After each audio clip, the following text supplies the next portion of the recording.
Yeah, Wisha Stephanie. Wow, that's interesting. Yeah, hi. I've been offline for days and days, um, and I don't have much to talk about right now, but I have one quick thing, two quick things, and then I'm over and out and back to sleep.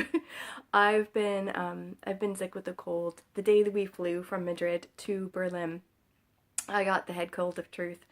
I didn't actually sleep at all the night before we came out here. I'm in Berlin right now. I didn't sleep at all the night before. I was coughing literally the whole night. It was really bad. And I thought that was the end of the cold, because that's usually how my colds go, and it wasn't. It was the beginning. And so we've been in Berlin. We got here Sunday afternoon, all of Monday, Tuesday, and it is now Wednesday night, as you might be able to see out the window here. And I have been in the hotel room 90% of that time. Like the past 2 days, I go out to get a little something to eat and realize I'm exhausted, and I come back in and go back to sleep. It has sucked because I'm actually really enjoying Berlin. But I am going to relate this to a language thing because that is why I wanted to make this video, is that I am blown away by Berlin, even the little bit that I've seen of it, and I'm blown away by all the languages that I hear in the tiny amount of time that I have spent outside of the hotel room, even just walking a few blocks to go get lunch each day. The past 2 days, I'm blown away by how many different languages. I know it's a city, but spending enough time in a lot of Asian cities that are much more homogenous than European cities, I've forgotten how diverse cities can be. For example, today when I just went, literally maybe, I think Yelp said it was a 7-minute walk to this place with the most amazing pumpkin soup I've ever had in my life. If you eat, oh sorry, it wasn't pumpkin, it was sweet potato soup. If you eat a sweet potato soup and you don't have anything crunchy and you don't have like a sour cream or yogurt in it, I strongly encourage you to include both of those things in there, because that has changed my life forever. Anyway, the point is, I heard at least the following languages just going the 7 minutes there, getting takeaway soup, and coming back to the hotel room. I heard, of course, German, Spanish, French, um, English. Yeah, there's a lot of English around Berlin as well. Um, I heard Polish, which I only know the sounds of. I don't even know words of, but it very much so sounded like Polish. Um, I think that was it for today. Yesterday I did hear Russian. Did I say French already? I did hear a substantial amount of Russian, and I want to say Arabic, and there's probably more languages that I've heard, but it's just, I mean, that's in 14 minutes, guys. I think that's really, really cool. I like just sitting in places, like I love sitting in coffee shops, and especially if I'm able to sit outside and just listen to people walk by and try to guess their language. And I understand now, at a rather ripe age, that people like to hone in on people's languages to figure out what kind of power struggle they can do to keep that person down. And that's not why I do it. I'm literally that person who says, "Where are you from?" because I'm fascinated by different cultures. But I understand that some people do that to be rude and condescending to others, and it makes me sad that that happens. But I seriously love playing the language game. Like when I lived in San Francisco, I loved sitting on the bus um, and listening to, oh, even better, the cable cars that would go up and down California Street. And the cable cars have turned into, not completely, but very much so, a tourist thing because they're old-fashioned cable cars and they're very fun to ride. Ooh, sorry, that's my hand.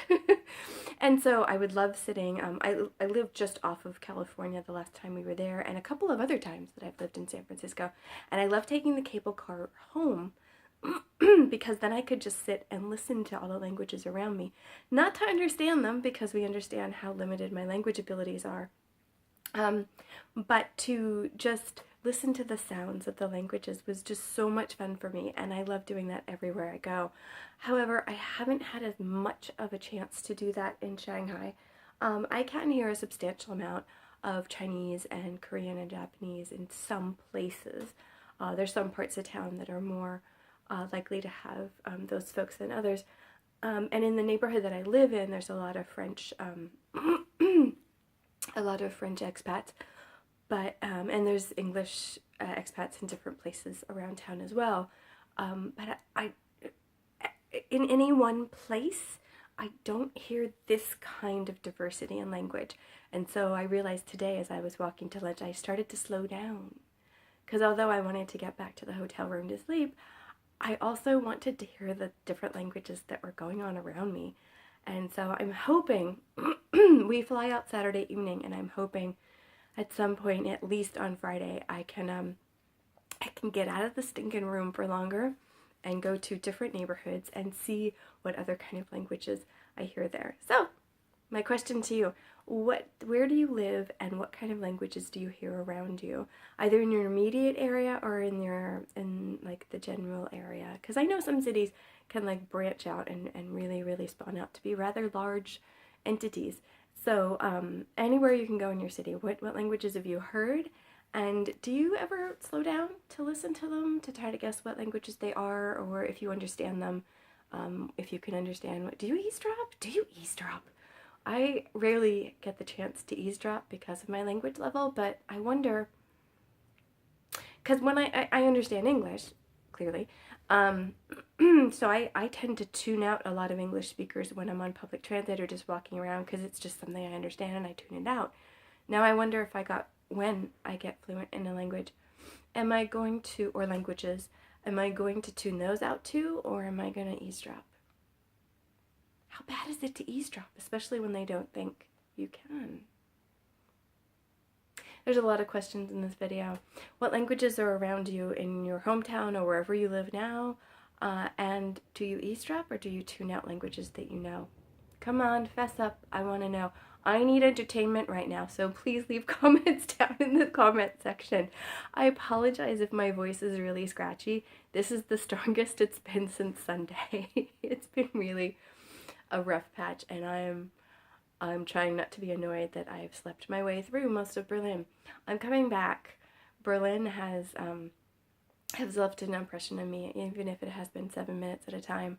This place looks really, really cool, so maybe next year, next October, when I head over to the Polyglot Conference in Slovenia, I will make a trip over to Germany from that and try to include that in the itinerary. Prague's already in that itinerary, so now we've got Czech Republic, Slovenia, and Germany in 2 weeks. That's probably too much for me. But oh well, we'll see what happens with all of that. That's a year away, so I've got tons of time to plan. Anyway, look forward to hearing your comments and to reading your comments over the next few days while I'm still recovering from this freaking cold. Anyway, thank you for watching. I look forward to hearing from you. I promise to get back to talking about learning languages when I return to Shanghai on Sunday and start learning again. Yay! I am so excited to see Hansa around me again. I really miss all of that input, even if I didn't understand what a lot of it was. I think I'm going to walk up and hug the first giant Hansa character that I see.